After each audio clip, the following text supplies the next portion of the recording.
अस्सलामुअलैकुम वरहमतुल्लाहि वबरकातुहू। जूनियर 4 क्या हाल है? अल्लाह ताला आपको अपने हिफ्ज़ व अमान में रखे। कल हमने सूरह कौसर याद की थी, आप सबने याद कर ली। अल्लाह ताला के फ़ज़ल से वो हमें पहले भी आती थी। आज हम पढ़ेंगे सूरह असर, हिफ्ज़ व तर्जुमा के साथ हमने इसे करना है। आज हम सूरह असर के बारे में पढ़ेंगे। पहले हम क्लास स्टार्ट करते हैं, फिर इसे हम आगे पढ़ते हैं।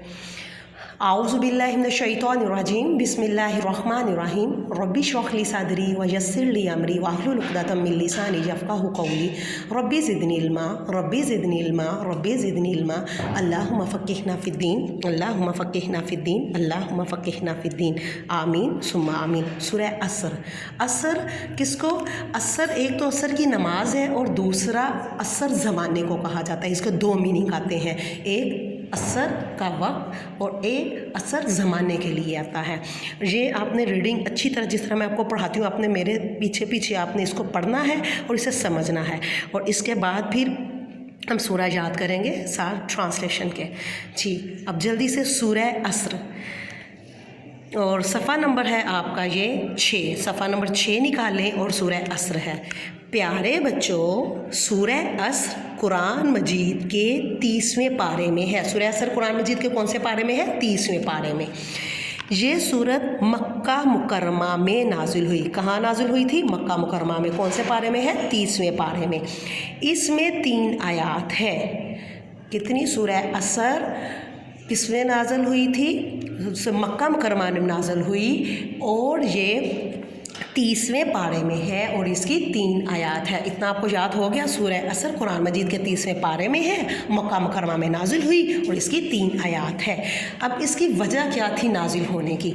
एक मर्तबा एक मुशरिक ने हज़रत अबू बकर रज़ियल्लाहु ताला अन्हु से कहा कि तुम एक तजारत पेशा आदमी हो, तुमने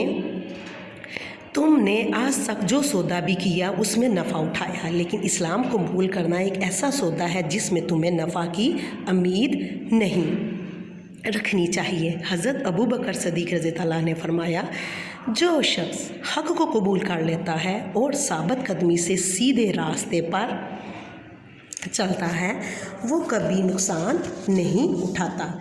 इस मौका पर अल्लाह ताला ने ये सूरत नाज़िल फरमाई।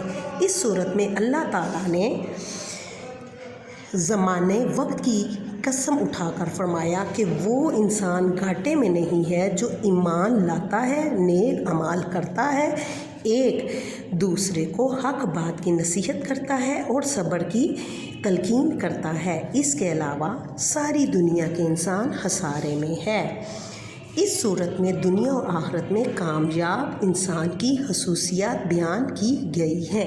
अब क्या है कि सूरह असर में क्या है कि ये 30वें पारे में है, ये मक्का मुकर्रमा में नाजिल हुई थी, और इसमें कितनी 3 आयात है। अब क्या ये इसकी वजह नुज़ूल क्या है? वजह नुज़ूल का मतलब होता है कि अल्लाह ताला ने इसे क्यों नाजिल किया, क्योंकि हर सूरत एक किसी वजह से, ज़माने के लोगों की बातों की, इनकी वजह से नाजिल की जाती थी, क्योंकि उन हालात में नबी पाक सल्लल्लाहु अलैहि वसल्लम पे कुरान आया करता था, और लोग जो बातें, जो सवाल करते थे, उसका जवाब अल्लाह ताला वही के ज़रिए, हज़रत जिब्राइल के ज़रिए भेजते थे। तो इसमें भी अल्लाह ताला ने इस चीज़ का कि एक मुशरिक ने, एक काफिर जो मुशरिक था, जो बुतों की पूजा करता था, वो हज़रत बकर सिद्दीक़ से कहने लगा कि आप, क्योंकि हज़रत बकर सिद्दीक़ का पेशा क्या था? तजारत। वो क्या करते थे? तजारत, कारोबार था उनका पेशा। मैंने आपको बताया हो ना तजारत क्या होती है, हमने 3 क्लास में भी पढ़ा हुआ कि वो तजारत करते थे। और कहने लगा, वो मुशी कहने लगा कि आप हज़रत बकर सिद्दीक़ से कि आपने जो भी काम करते हैं उसमें आपको तजारत हो, आपको फ़ायदा होता है, जो भी कारोबार आप करते हैं, लेकिन जो आपने इस्लाम कबूल किया इसमें आपको कोई भी फ़ायदा नहीं होगा।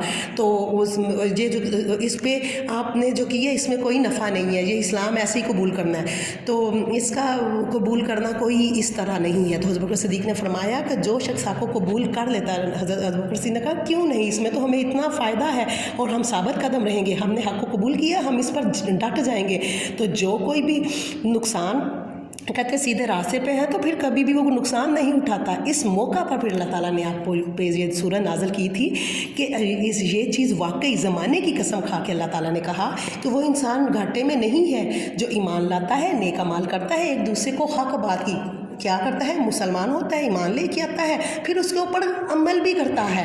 हम मुसलमान हुए, ला इलाहा इल्लल्लाह मुहम्मद रसूलुल्लाह, अल्लाह के सिवा कोई, अल्लाह ताला के सिवा कोई इबादत के लायक नहीं, मोहम्मद सल्लल्लाहु अलैहि वसल्लम अल्लाह के रसूल हैं। और इसके बाद फिर हम इसके साथ फिर नमाज़ें पढ़ते हैं, कुरान पढ़ते हैं, अमल करते हैं, तो फिर दूसरों को भी अच्छी बातों की नसीहत करते हैं और सब्र की तलकीन करते हैं।